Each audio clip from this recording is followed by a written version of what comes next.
Hello, everyone. It's Shane Kanto, your Wasteland Reviewer. Welcome to Wasteland, my weekly show where I take a deep dive into a particular film. And this week, have a very special guest here, my friend Haley.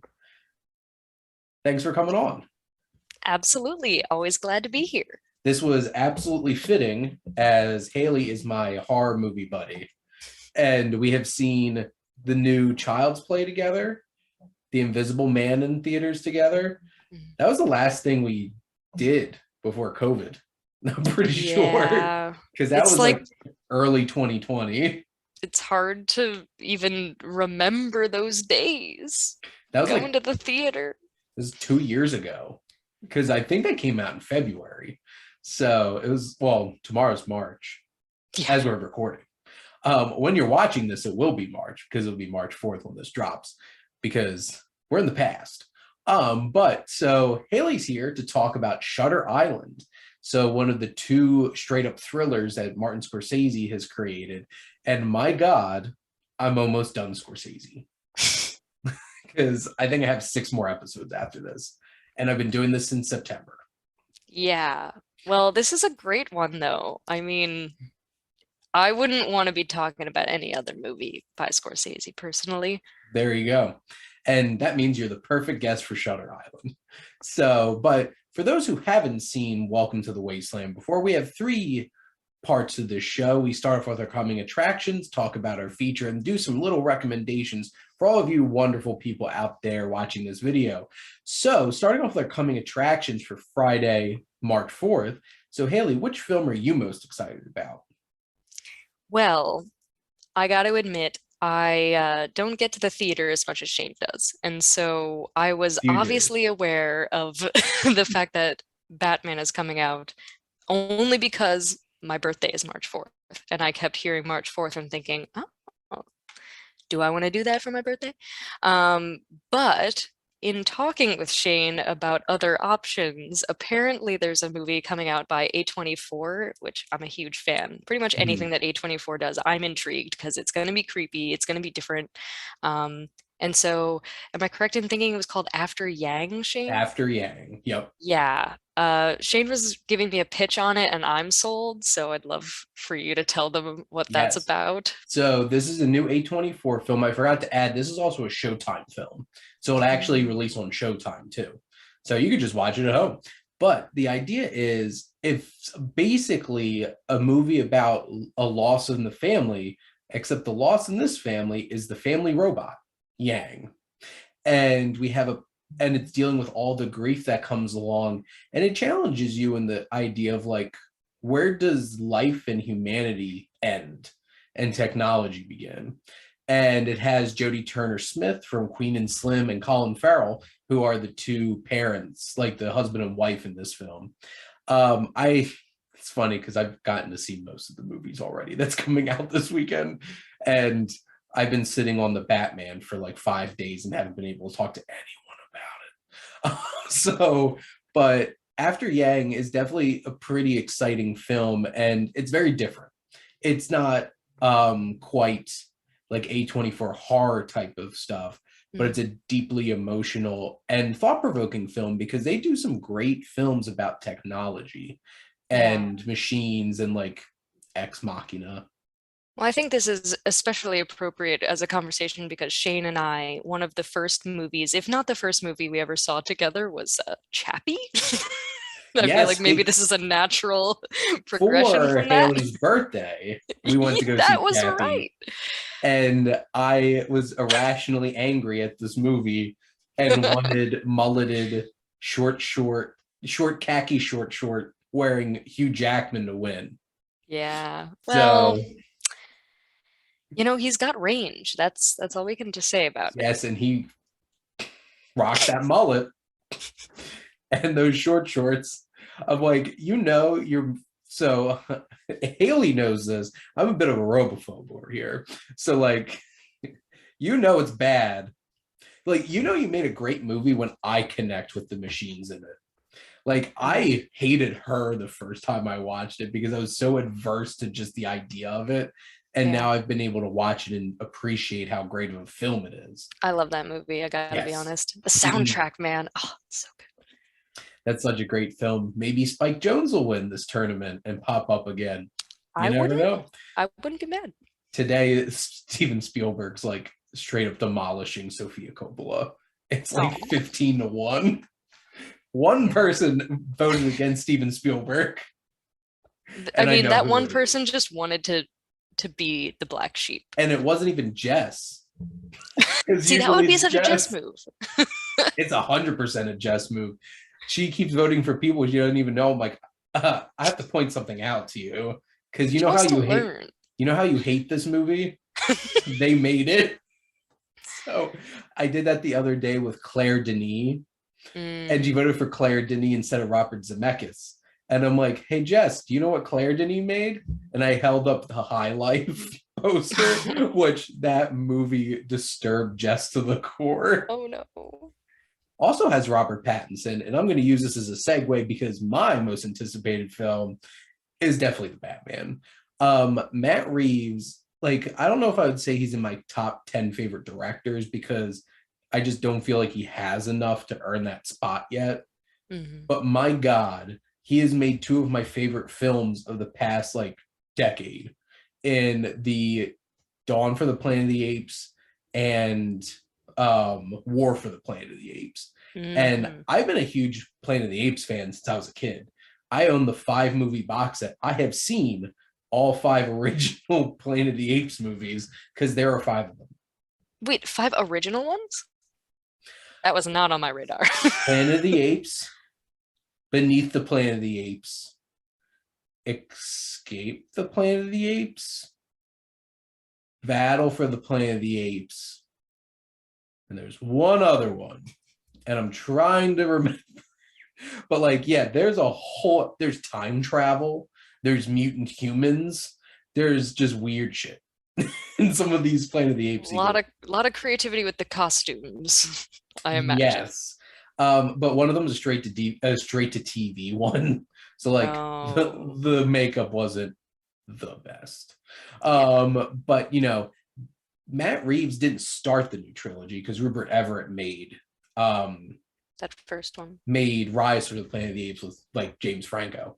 But like Hmm. the next two went to a whole other level. And I was so excited when I heard he's making a Batman movie on his own, doesn't have anything to do with anything else.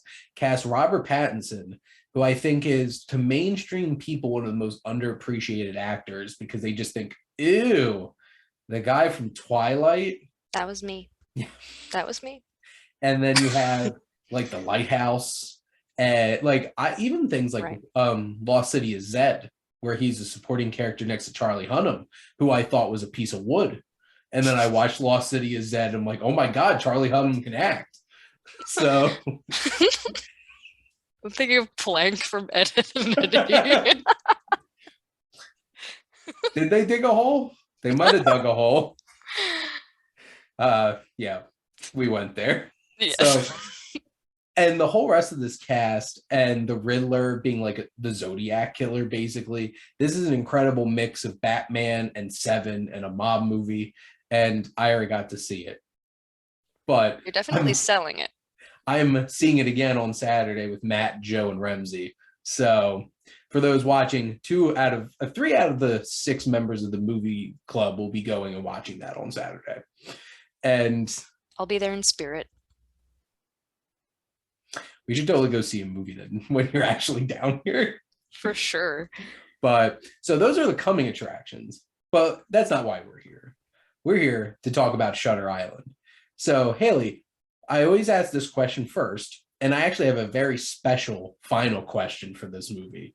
And I Okay. think you could probably guess what the question is, but we're going to wait until the end to ask that one. But my first question is always why did you want to come on for this specific episode? Um, well, obviously I just like talking movies with Shane, let's be real.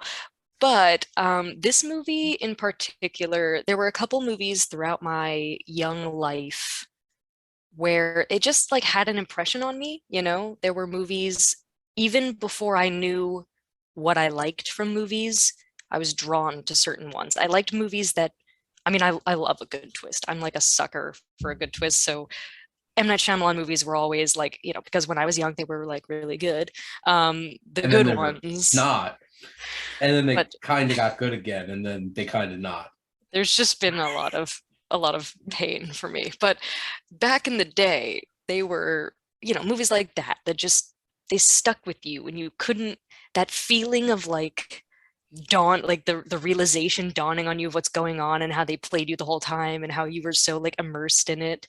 Um, that sort of feeling is what endures when I think back on certain movies. And so Shutter Island is one of those movies for me where I remember watching it and just being blown away by it.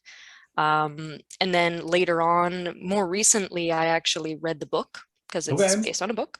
So have I. And yeah, the book is good. I didn't necessarily read it. I listened to it Okay. on a long drive, but it was a great way to just kind of re-experience the story in another way. Um, and so I think it's just a really effective plot, Mhm. and it's the movie's very well executed, and I don't get tired of it. Like I listened to the book instead of something new because I was like, I just know this is going to be good already. So Yeah. re-experiencing it, I remember being like, this is as good in book form somehow. And I could see it, in my head, and I still loved it. So that's why I wanted to chat with Shane about it, because he usually has some fresh, interesting perspectives to add to things. So I do my best. So I recall. So $1 million question though. Who did the audiobook? Is it I have anybody no idea. special? Uh, I couldn't tell you. I just got it from the library in Boston. I I don't know why, but when you were talking about that, I'm like, who would be the worst person to do the and all I can think of is Martin Scorsese. Just be like, going to Shutter Island, and because like he's very jittery and he's just like talks really fast and he's just a little guy, and I'm just like, can you imagine just sitting there like calm down, man. Like your vision of it was great, but please don't tell me about it. Have someone else do that for you. Leonardo DiCaprio is fine for Oh, this. or Sir Ben Kingsley. Oh yeah. I would love to sit and listen to Ben Kingsley read this, or Max von Sydow. That would be interesting. Nazi, but we'll get there. Yeah. So, but I'm trying to remember honestly which one I did first. Watch the movie, read the book, because realistically, they were actually really close together. Oh And really? I might have actually read the book first, which doesn't usually happen. I didn't even Honestly. know there was a book, because normally I like to read the book first, and I'm Mhm. one of those nerds who would rather read the book, but like I don't think I knew it had a book. Yeah, that's fair. And when I was just looking through the limited audiobook selection, I'm like, oh, Shutter Island, what? What I've realized doing this whole entire journey of Scorsese, there are very few original Mm, screenplays that he adapts into a film. hmm. Most of them are based off of memoirs. Goodfellas is based off of an investigatory article into the mob, and Oh, the that's interesting. journalist doing the investigation helped write the screenplay. And like a lot of these are like based off of things. Hmm. Gangs in New York was adapted. And like I recall seeing, because the book that I have of Shutter Island is the movie cover. So like it Mm, has Leo on the front of it and everything. I don't know what the actual book cover looks like, hmm. but I remember reading it and being like, I couldn't put it down. It was one Yeah. of those kinds of books, and it just leaves you somewhere. And then the movie adds a little something that Yeah. just leaves you somewhere. And we'll get to that towards the end. But like some of the fascinating things is like throughout his career, basically Scorsese had two main cinematographers. Hmm. This one is I think the what I keep getting mixed up is both his so this is Robert Richardson does the cinematography.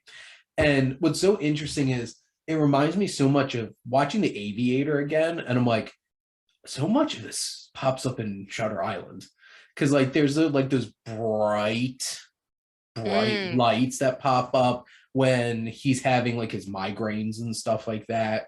Mm-hmm. The uncomfortable contrast of colors.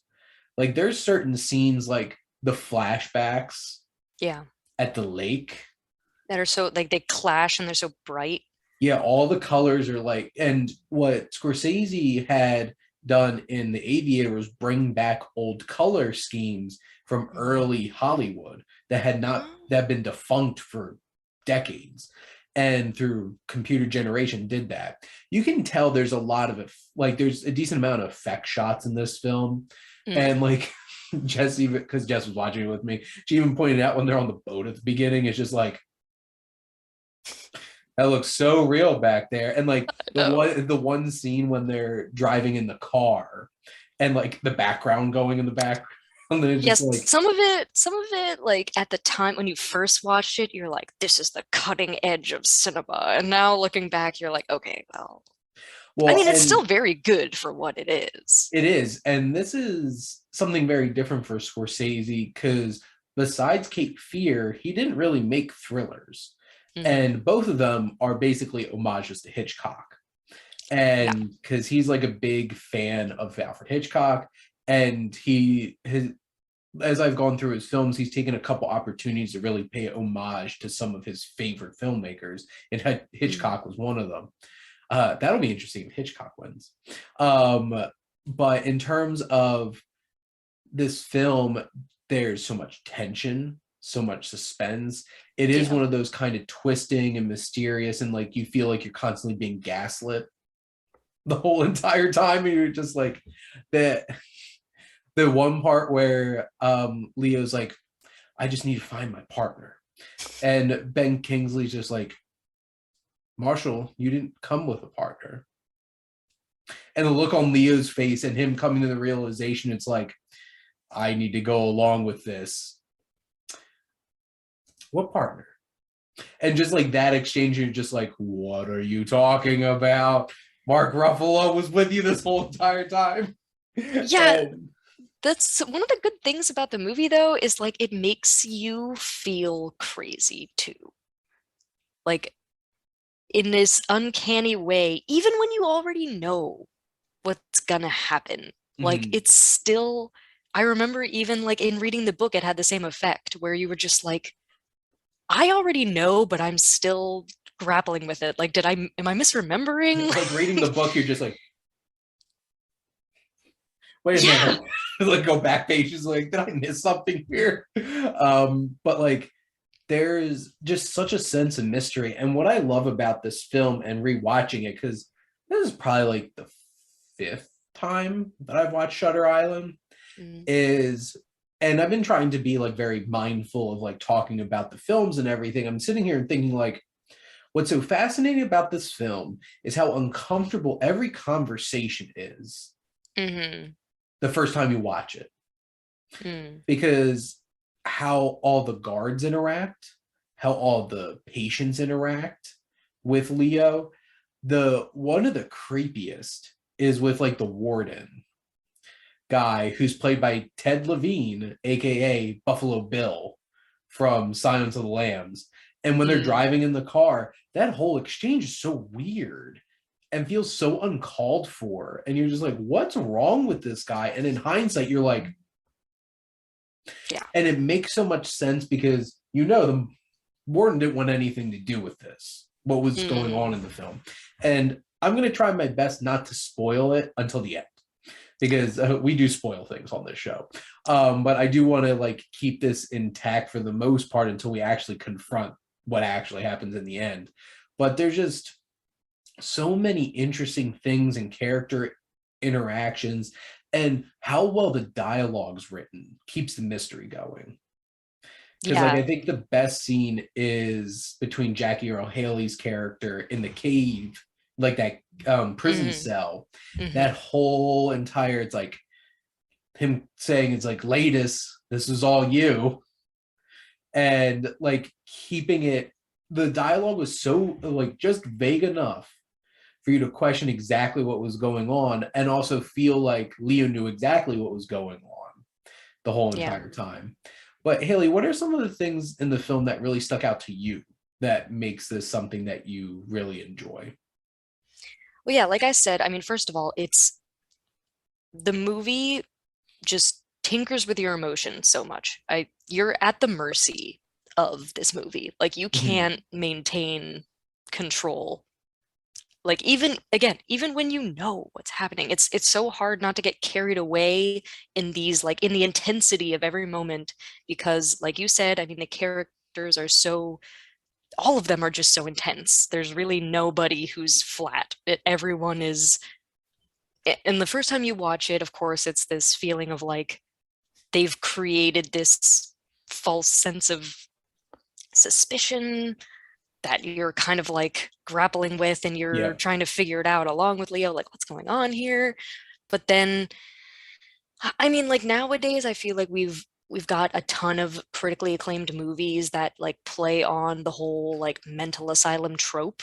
But this Mhm. one is just every single moment with these people, it's just very intense and it's unfiltered and like you want to feel bad, but you're not really led to feel pity. Like Mhm. you're more than anything, it's like these are people with agency who could absolutely lash out and who do and who are like violent and unpredictable. Yep.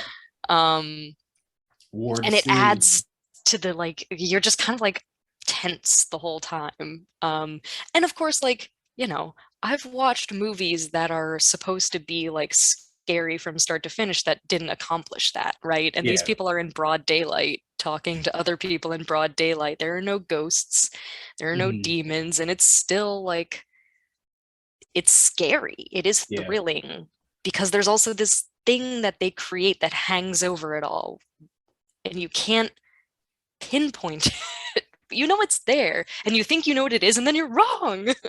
And you're just like, I didn't see this coming. No.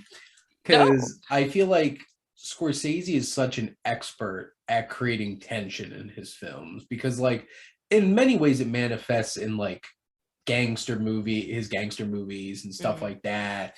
And like this, it's just an uncanny sense of foreboding, just dread. I feel like dread feels like the best way of describing the atmosphere of this film. And oh, go ahead, Haley. I was just thinking like maybe a kind of a good example to highlight this feeling is like so Mhm. there's that time when that woman is sort of like um and I'm terrible with names, but she's like the brunette short-haired woman who is like she's behaving toward Leo like she thinks he's her dead husband. Yeah. And she's like so vulnerable and so sad and so forlorn. And you're obviously like feeling real bad for her. And then she turns just like Yep. that. And then she's like, you're my husband's dead. So who are you? And And it's it's just like, like, it's like, you wait a said I was second. your husband. Yeah, like I didn't this say was anything. you did this.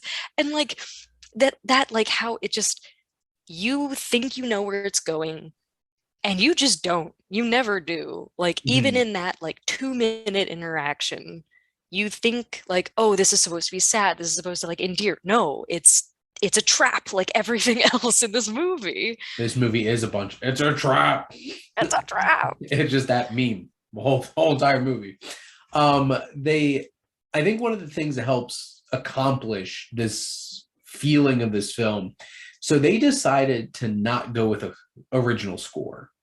Mm, So there's no original score in this film, but Robbie Robertson from the band, actually, who's on and off worked with Scorsese since they filmed The Last Waltz back in the 70s, actively went around trying to pick some of his favorite classical music, like modern classical music. And mhm. there's some pieces in this where I've heard in other places.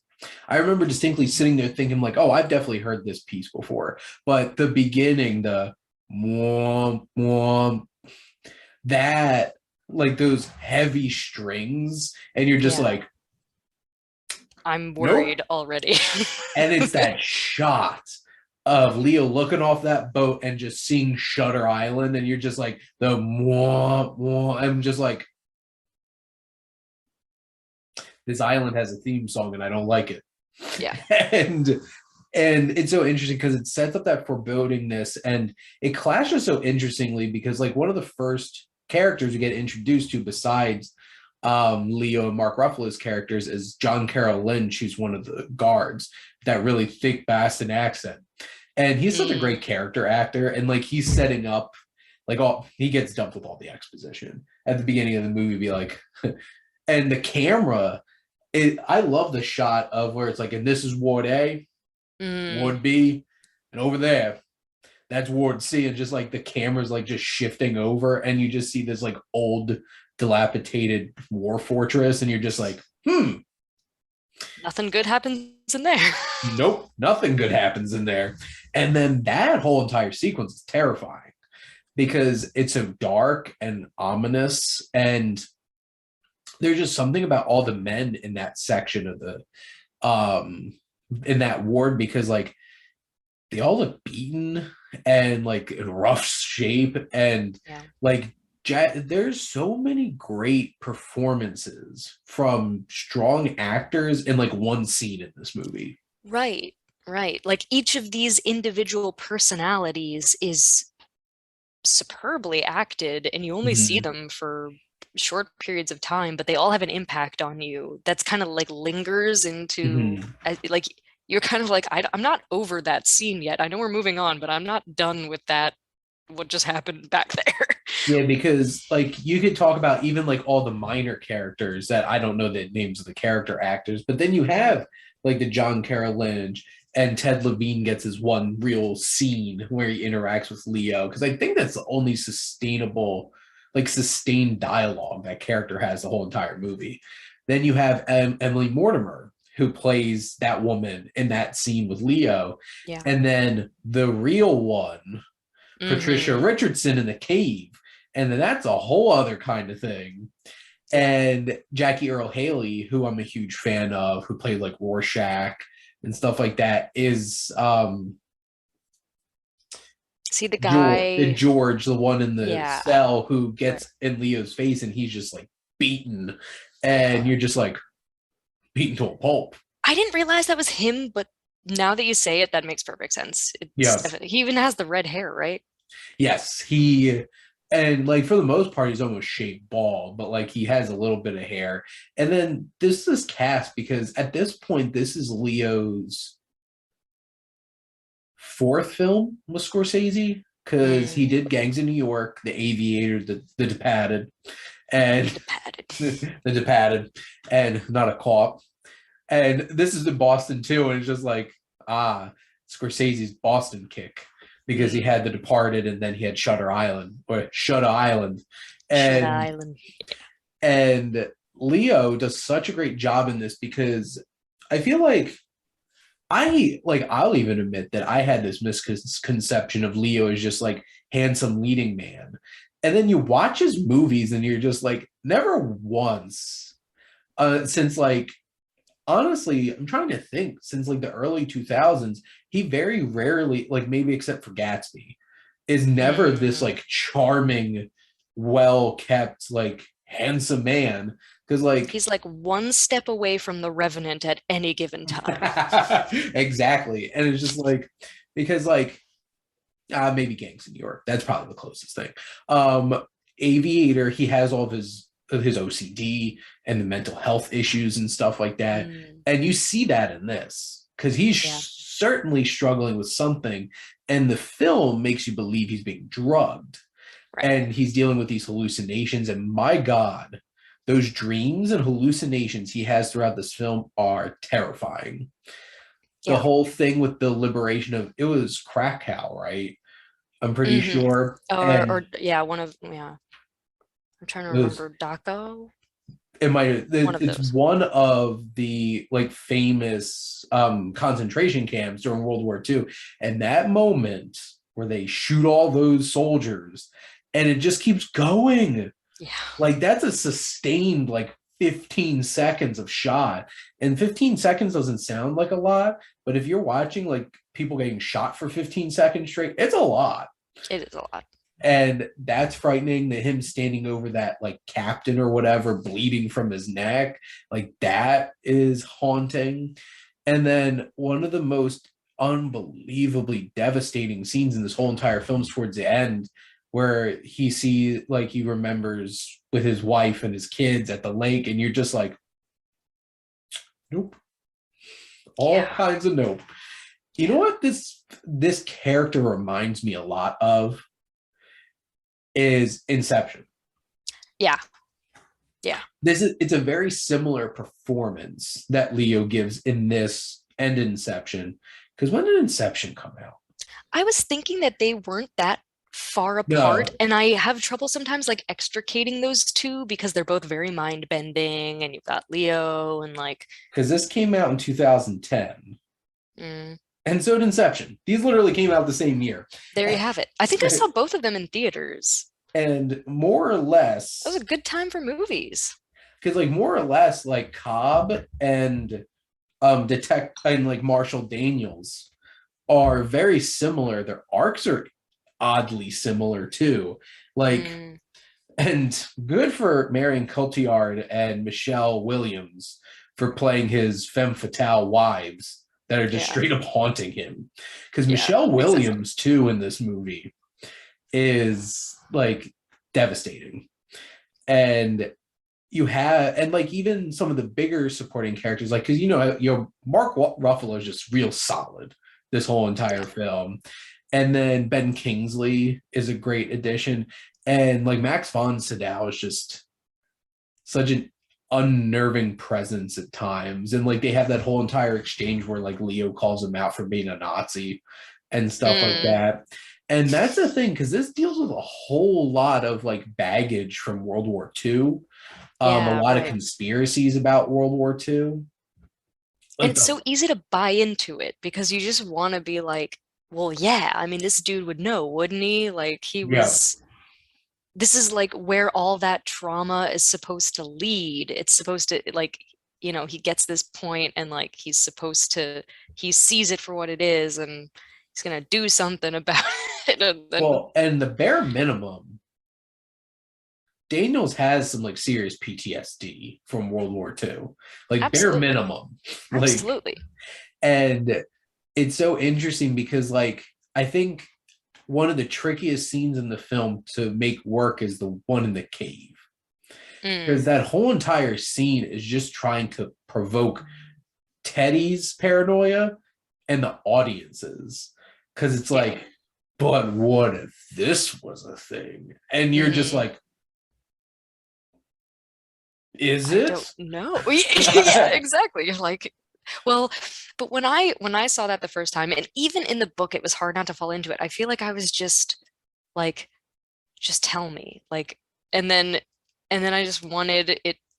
I wanted that to be the moment, and it's not like that's not the climax. But I kind of want every time that comes along, I'm like, this is it. This is important. Such an interesting red herring. Exactly. And it's such a thought-provoking red herring because as it turns out, what's actually going on in that scene is that's the thing. What really happened during that time when he was down on the rocks and stuff like that? Because like, did he go in a cave? Right. Like, is there a cave?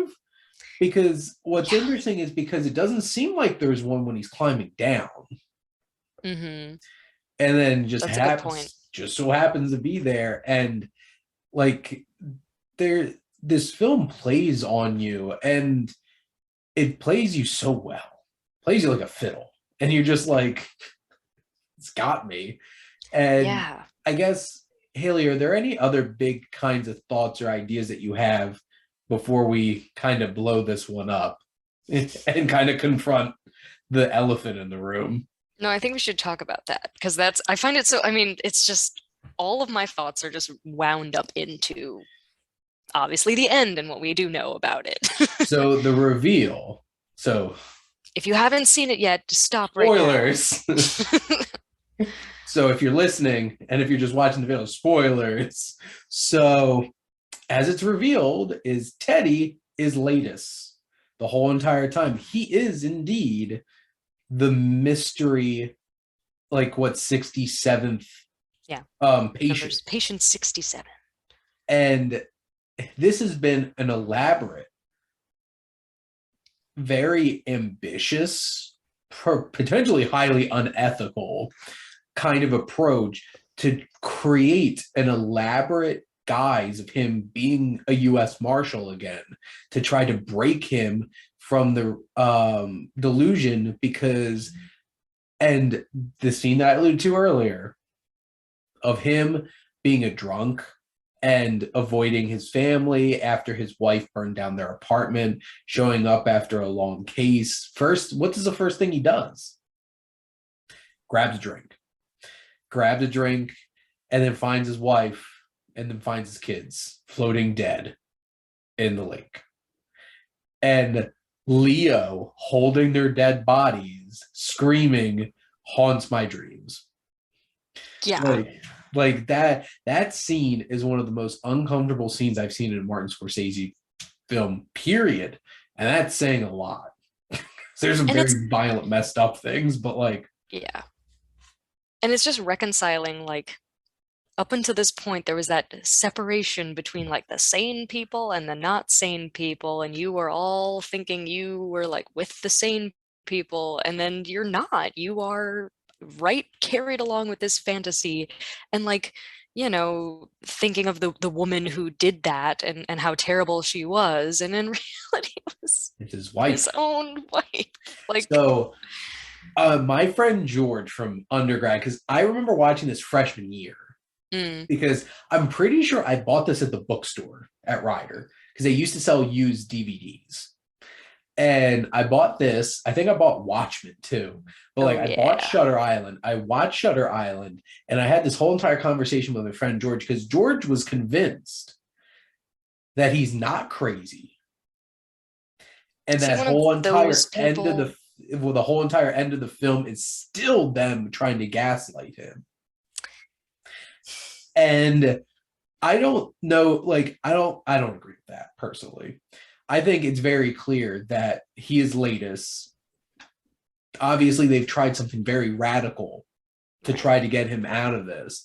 But like, it's still fascinating. And like, I could kind of understand where somebody's just like still so caught up in the web and the traps that this film laid, that it's like, no, Teddy is a good man. And you just don't want to give up on him. Right. But like, you don't, and so that's what I think is like so special about this is when people have like a difficult past, they're grappling with it. If anything, this is giving you the opportunity to like empathize with people, and like you were just as out of it as this person was. Like, it's possible. Like, we were carried on this journey with somebody, and like that is, I feel like if you just say, oh no, it was all a conspiracy in the end, you're missing like a very important moral of the story, which is that you need, like, the human mind is a both powerful and fragile thing, that like in the end all you've got is what's up here, and everything else out there is all being filtered through here. And like, those people, what they were doing was unethical, but they were trying to help him. Well, and that's the thing too, because like, this was so interesting to watch with Jess, because my fiance is a BCBA and like in the psych field, and I'm like, she's like, that's so unethical, and I'm like, but is it more or less unethical than lobotomy? Right. So I think, and that's the challenging thing, because those were the two options in this movie. Yeah. They're either going to lobotomize Andrew Latus, who that's who he really is, or hopefully crack him.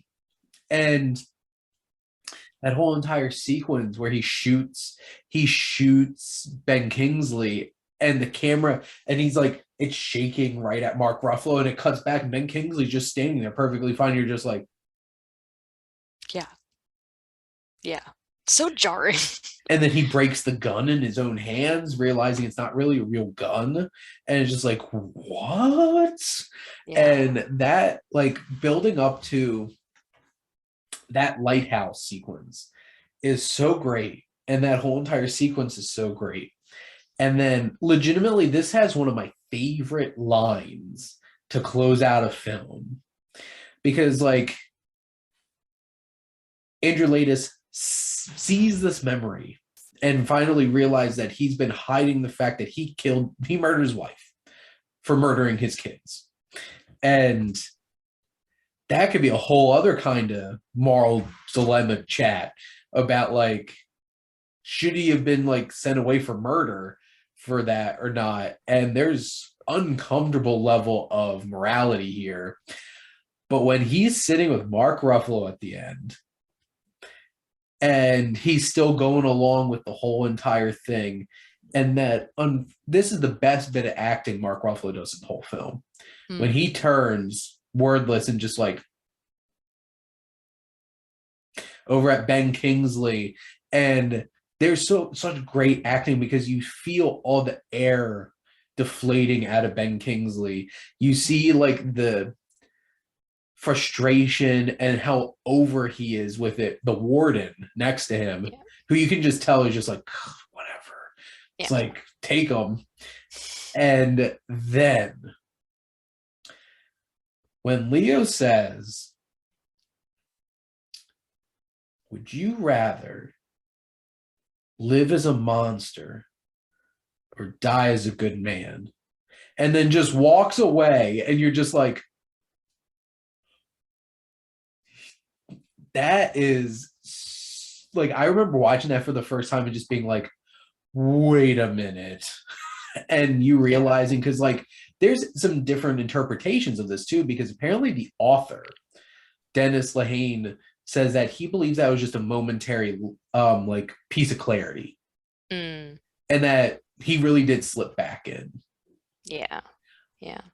For me personally, and obviously I'm going to ask you because this was the question that I wanted to ask at the end, is I legitimately think that it worked.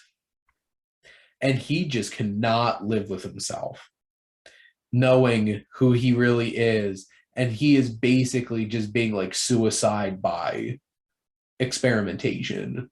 And he's just giving in to them and saying, like, I can't live like this. And that's so devastating and shocking to end the film. But Haley, what is your perspective on the end? So when it comes to like whether or not he's buying into it or whether or not it's effective, I could honestly be swayed either way. Like I see it both ways, and I think part of it might just be like what you think, like what you can kind of live with at the end. Yeah. If I'm being honest, because it is like it's a hard thing. It's the kind of thing that sticks with you. And like there are definitely shows and movies that I watch where I'm like, okay, I know that it like probably ended this way, but I'm gonna choose to believe, like you make these deals with yourself. So I guess in my mind, I think from like again the perspective of the moral that they're trying to, the moral of like the mind is powerful. I guess I always saw it as like his mind will not let him, like it is the ultimate defense mechanism, and he's never going to be able to like fully, and him saying that is being like, I get that this is happening, but also can you blame me? That's how I choose to see it, but I definitely 100% believe that in the fact that it was all a construct to try to break him of, like, to snap him out of it, basically.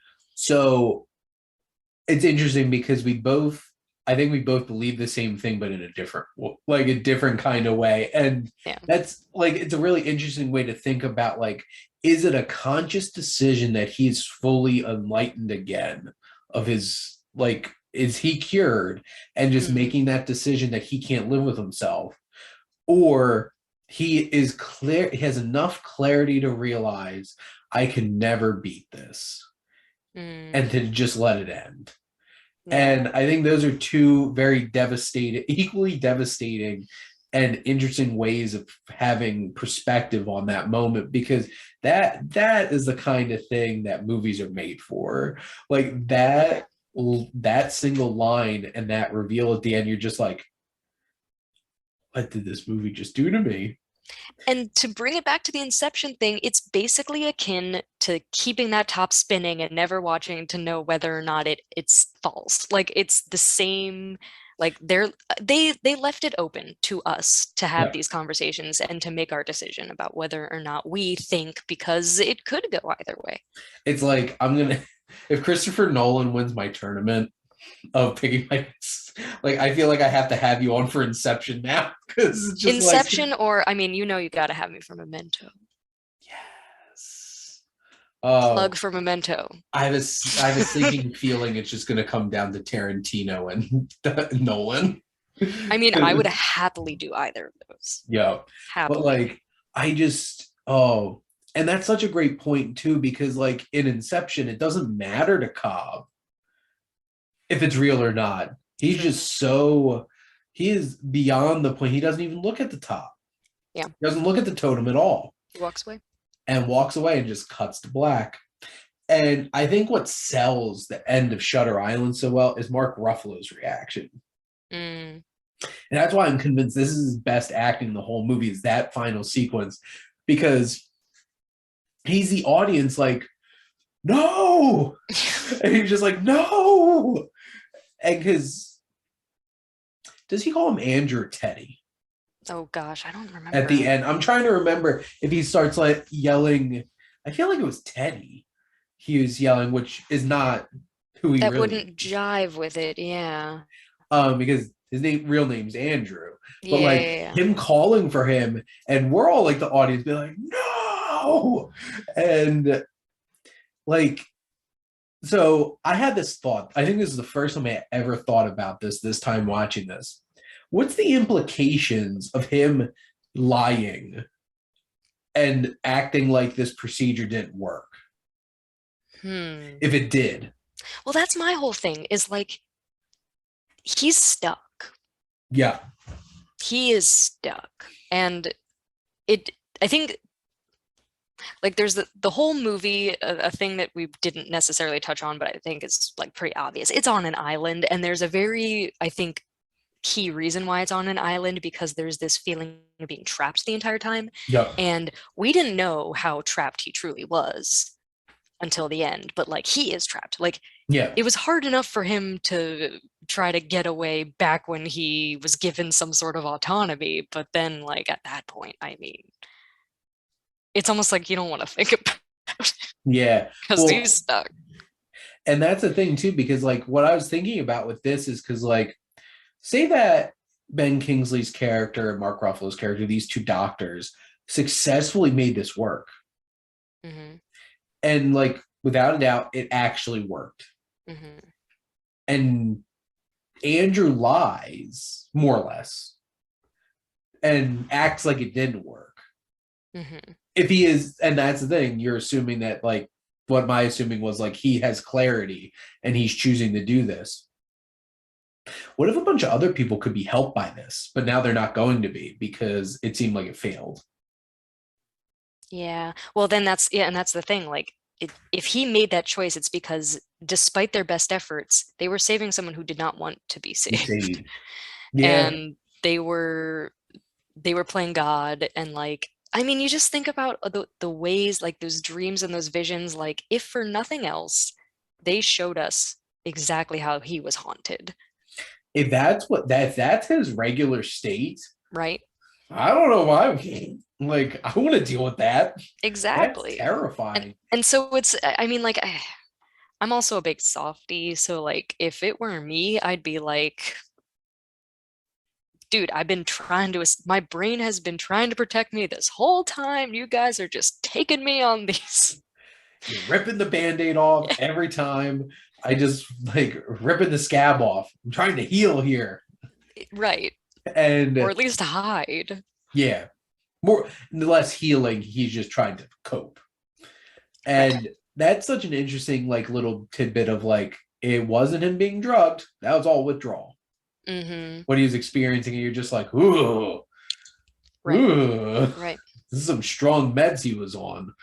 And it's such an interesting, like, inversion of like exactly what you assumed was the exact opposite. There's a lot of that. There's a lot of that in this film. Yeah. And I guess, Haley, at this point, do you have any last minute thoughts that you wanted to add about Shutter Island?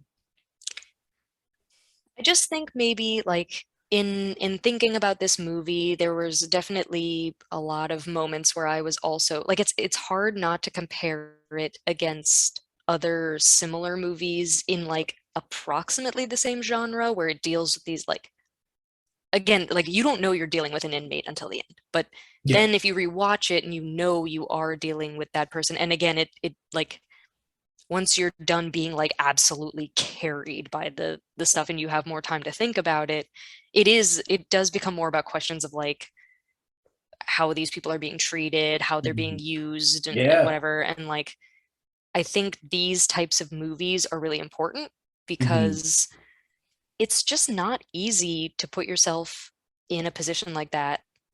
And like a movie like this that tricks you um into like literally living the delusion with this man, like that is an important thing that I actually think a lot of movies they kind of go about it the other way, that where they try to make the crazy person seem more like you, where you can be like, oh yeah, I get them because I see these similarities in them. Mhm. Where in this case, it's like you thought this person was absolutely sane the entire time, and only at the end are you led to understand that like you were seeing the world through his eyes. And yeah, it it was jarring and confusing, and you bought every bit of it. You were in on all of the bizarre conspiracies with him every moment. Mhm. Like, I mean, I never questioned the cave Shane. I never before you mentioned that. And you know what? It's because I just bought it because he was there. And to me, it never occurred to Does me that he made that up entirely. does the cave not exist? Because Ben Kingsley points out that doctor does not exist. Right. Yeah, I don't know what I thought, like that it was another actor or something. That is, I get chills just thinking about that scene now because it's just like, what happened to him in that stretch of time? Because Yeah. was he just sitting on the rocks like the whole delusion? And I Maybe don't trying know. to face himself and reconcile things in a more like approachable way And I or don't know continue if to I fool want to himself. think deeper Yeah, about it because I don't want to know the answers, honestly. right.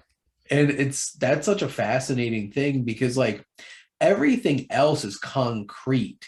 It's just misinterpreted a lot of the Exactly. time. Because the whole entire thing with Jackie Earle Haley, if you Ben Kingsley read the transcript, it's just like this is what he's saying, Andrew. Hmm. He's saying you did this to him. He's like, but no, no. It's like if you literally read it exactly how he meant it, it Yeah. paints it all there. But it was the writing is so well done. It's just vague enough to make you think that that's not what he's talking about.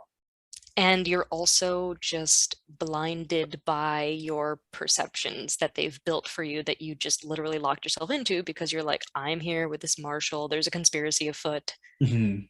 Like, it's so easy to just fall right into that and to be like, yeah, I'm there. I get it. Like, something's wrong. We gotta, but this guy, like, he's onto it, right? Like, he's the one. And Yeah, that's like how conspiracy theorists talk. And the rest of us are like, well, that person's insane. But no, you're with him and you're like, he's you're got to going get to away. He's got to going get off to the island. get into the whole entire thing with him. This is a ride. This is a crazy ride, Shutter Island, and it's so funny because I saw this, like I said, freshman year of college, and I don't know if I conceptualized who Martin Scorsese was Mm, that much. Like I took a cinema class in high school. We did a month, like a chunk of Scorsese.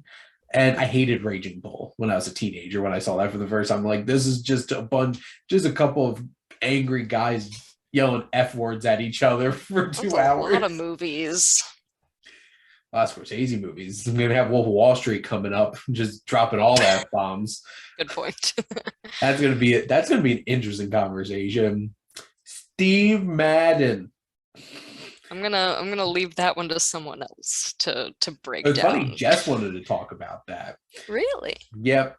So we'll see if she actually does. But my friend Rod, it's one of his top 5 favorite films, so I might have him on there for it. because next week, different, completely different pace. Because Absolutely. next week is a documentary about George Harrison that Scorsese did for HBO.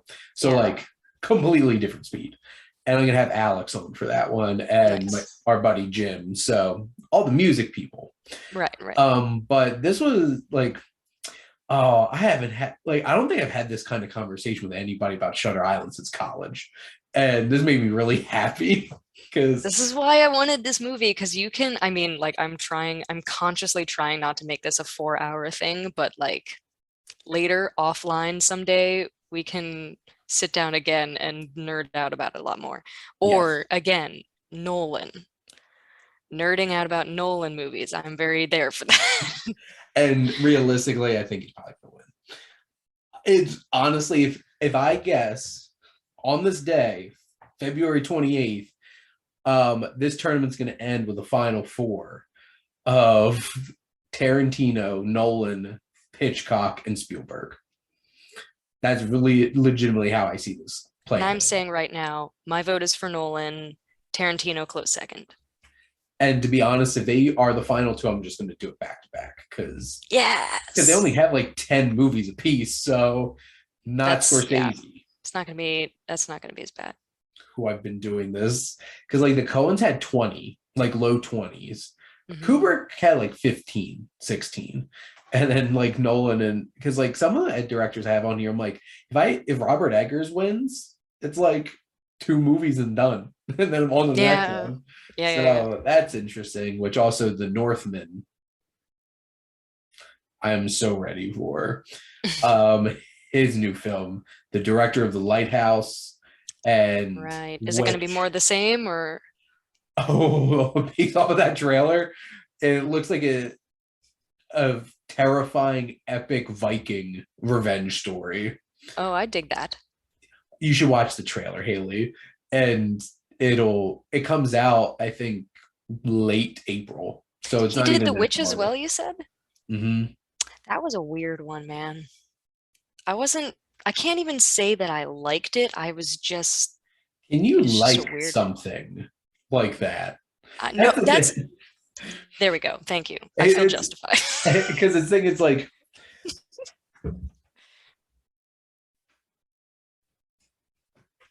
Is there a pet? Oh, like ah, I own this, yeah. but do I like this? Like it's an unbelievable cinematic experience, but can you necessarily like that movie? Like there's certain movies just like that's the thing because like I wouldn't say the new Batman movie I had a fun time with because Mm, that's not the point of it. It's definitely not a true. fun movie. Yeah. There's some action in it, like minimal action in it. It is like it would be the same thing being like I really had a lot of fun with Seven. And it's just like, did you? Are you? Are you John Doe? Are you okay? Exactly. It's just like that's not the point of that kind of movie.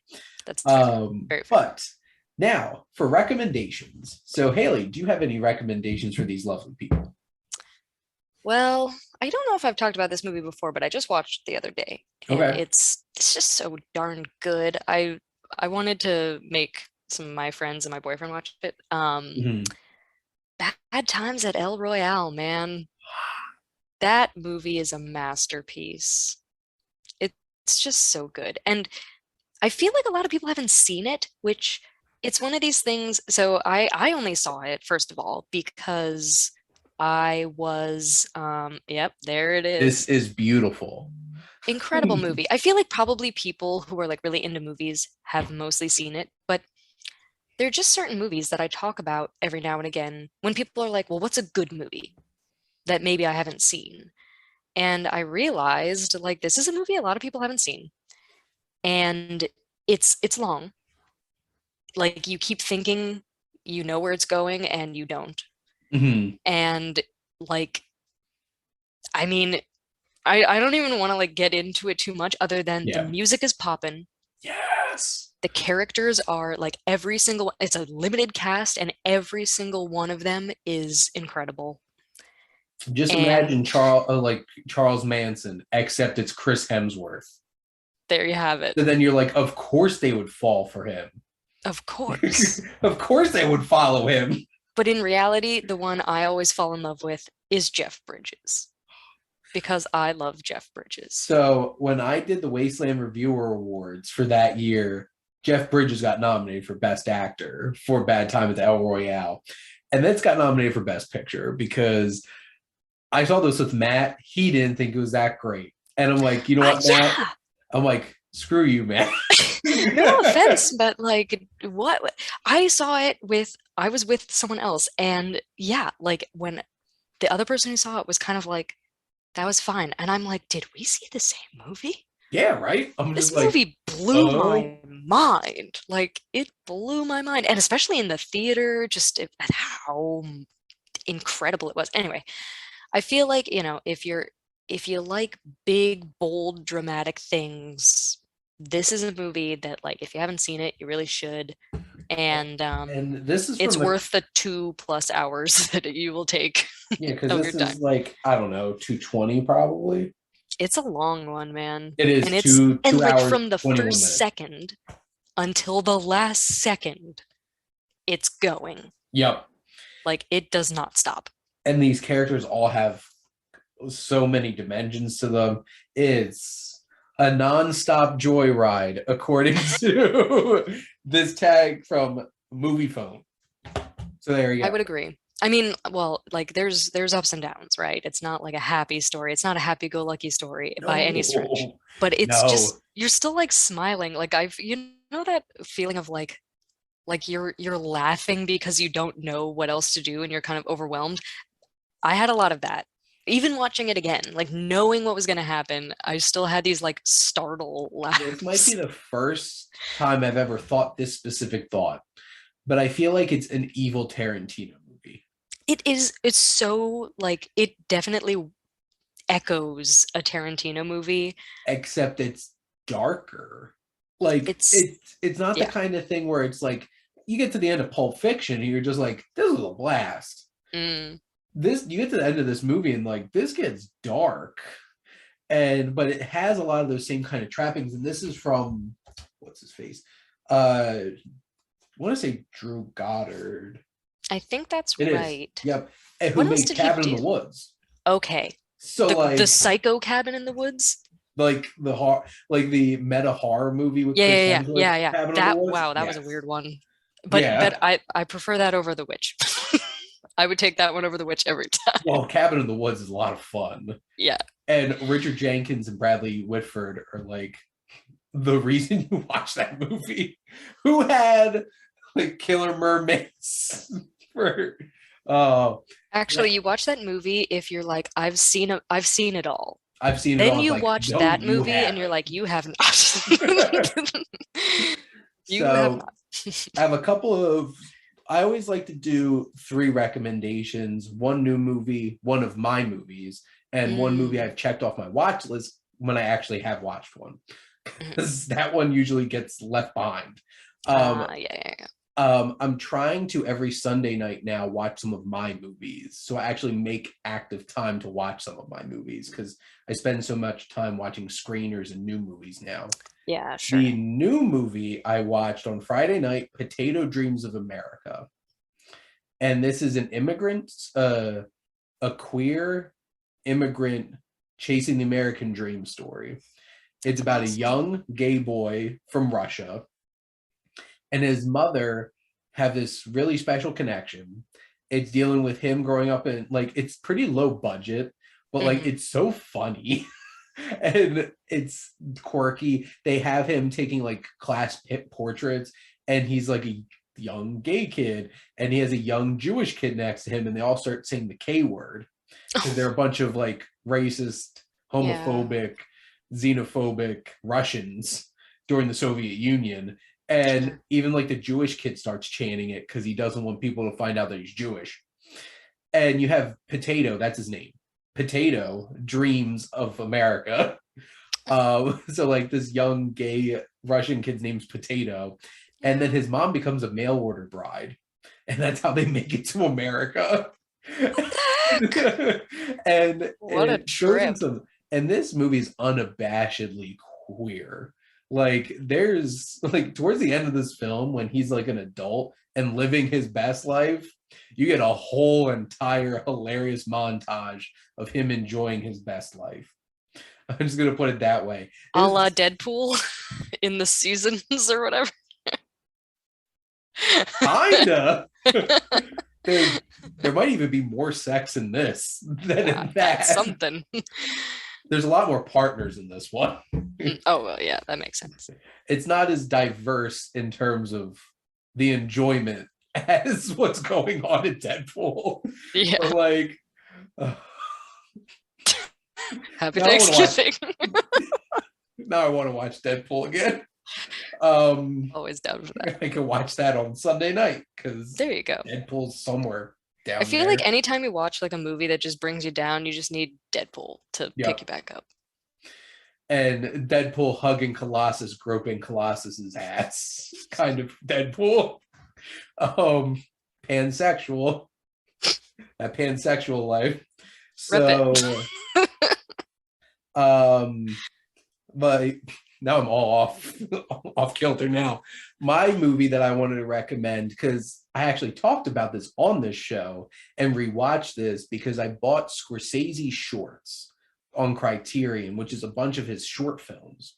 Mhm. And one of them is Italian-American, which is a 50-minute film where he interviewed his parents. Oh, that's so sweet. It is this is the most Italian thing I think I've watched in my whole entire life.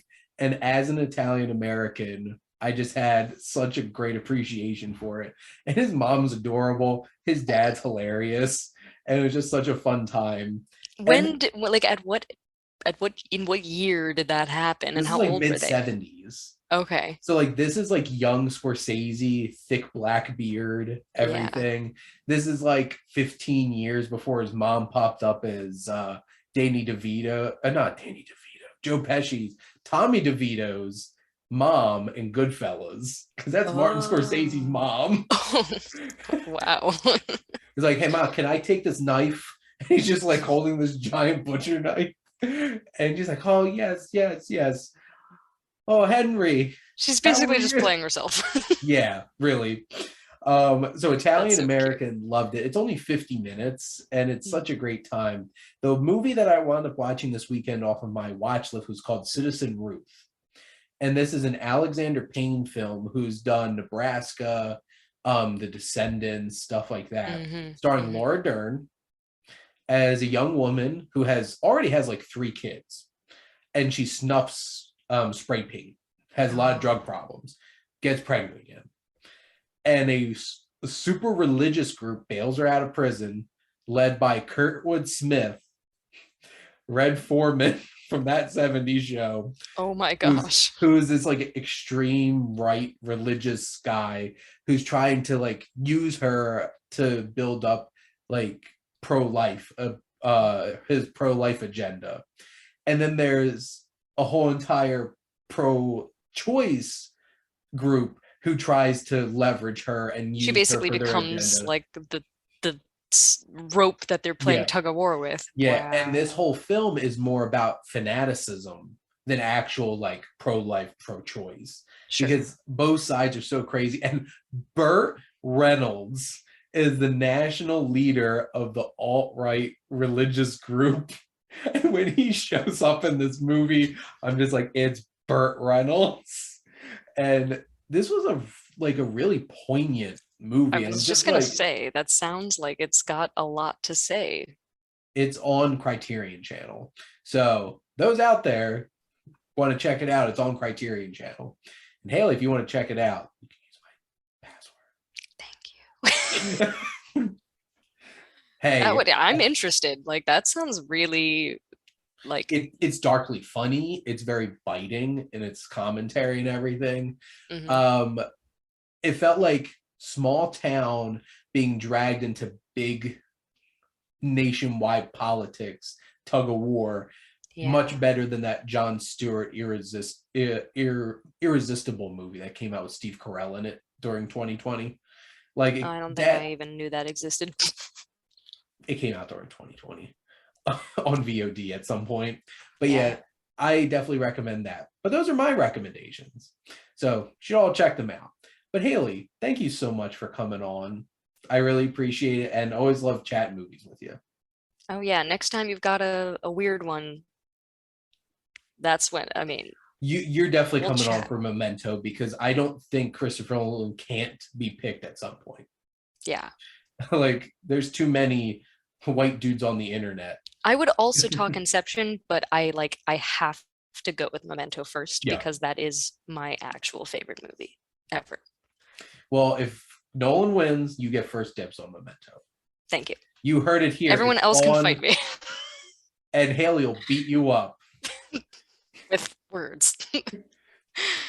Hey, she's Rocket. She's dangerous. Because we're with Rocket. the pen, not the sword. Go Joker on them. Make this disappear. But anyway, thank you, Haley, and thank all of you out there for always tuning in and supporting your Wasteland Reviewer.